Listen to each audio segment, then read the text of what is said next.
Assalamualaikum warahmatullahi wabarakatuh. Balik lagi tentunya di channelnya Kang Didi Farm ya. Oke guys, seperti biasa, semoga kalian dalam keadaan baik-baik saja. Dan tentunya untuk konten sekarang masih seputar membahas tentang budidaya kroto, dimana saya di sini akan membahas tentang karakter-karakter yang ada di semut rangrang tersebut ya. Nah, langkah awal kalian untuk menjadi pembudidaya ataupun peternak keroto ya, tentunya kalian harus memahami tentang karakter-karakter dari semut tersebut.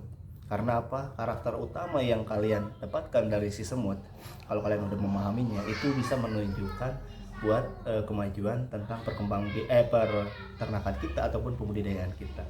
Seperti halnya di sini guys. Di sini saya menggunakan toples yang kemarin udah saya bikin konten juga ya. Ini untuk sebagai contoh aja. Di sini ada beberapa semut, guys. Ini semut rangrang ya. Kalau misalkan di istilah kalian itu semut kirarangge, ya. Nah, semut ini ada 4 jenis di dalamnya itu, guys. Di dalam kerajaan sini. Dimana yang pertama nih. Nah, yang ini nih, yang semutnya normal ya, yang biasa kita kalau lihat di alam itu suka naik dalam dahanan pohon ya, suka naik ke atas ke bawah, itu namanya semut pekerja, dimana tugasnya itu untuk mencari rantai makanan ataupun makanan-makanan dia ya, dimana saat dia udah mencari makanannya dia akan oper ke temennya itu, terus dia akan kasih ke apa namanya, ke ratunya ataupun ke semut yang lain. Nah itu untuk tugas semut pekerja. Yang kedua itu ada yang namanya, sebentar saya lihat dulu. Nah ini yang kecil-kecil ya, jelas nggak guys? Ini yang agak kecil-kecil ya. Yang kecil-kecil ini namanya semut petelur. Apa itu semut petelur? Jadi tugasnya semut petelur itu untuk menjaga semua telur yang ada di tempat ini, guys. Kadang-kadang kan gini, cara membedakan semut petelur itu, kalau misalkan semut kerangke kan yang biasanya itu ukurannya normal ya, sedangkan untuk semut petelur itu ukurannya itu kecil, guys. Kecil, jadi hampir 2 kali lipat dari semut yang lain. Nah, dia itu tugasnya untuk menjaga setiap telur, dan dia akan memproses untuk perpindahan dari tiap telur yang sini nih. Kayak ini kan telur parasit nih, ini udah mulai bisa tiap hari itu kan mulai ngebentuk ya, jadi mulai berkembang, yang awalnya kecil jadi agak gede tuh si telur parasitnya. Ini dia akan dioper ya, dipindahkan ke tiap sela-sela yang ada di sini guys. Nah terus tadi yang kedua, nah terus yang ketiga itu eh, semut jantan guys. Nah kalau misalkan semut jantan sendiri di sini saya belum ada contohnya ya, karena ini kebetulan saya ambil toples yang nggak ada semut jantannya. Tapi buat tugas semut jantannya itu ya, warnanya itu beda ya dari semua semut yang ada di sini. Warnanya itu hitam dan juga ada sayapnya. Nah, apa tugasnya semut pejantan tersebut? Jadi kalau tugasnya semut pejantan, dia mengkawini caltunya, guys. Jadi dalam arti hal seperti ini, tugas semut pejantan itu dimana saat dia menetes menjadi semut, dia bakalan ada sayap ya di tiap ujungnya, ini warnanya akan kehitam-hitaman, dan tugas dia mengkawini caltunya. Nah saat si caltunya ini udah dikawinin sama dia, barulah reinkarnasi dari semut pejantan ini kalau nggak terbang ya, dia bakalan mati ya, secara gimana ya, secara per kurang lebih masa hidupnya itu nggak nyampe 1 bulan sih, paling 2 atau 3 minggu guys, setelah dia kawini calon ratunya. Nah terus yang keempat itu adalah master ratu. Nah ini kan kayak telur yang di samping ya, kebetulan ada nih. Ini telur kan beda ya dari yang telur parasit di sini, kok ukurannya gede sekali Kang. Nah ini namanya itu telur calon ratu, telur caltu ya. Dimana proses telur ini saat udah nanti menetas menjadi seekor caltu, ini tentunya beda, warnanya bakalan kehijau-hijauan yang dimana ada sayapnya.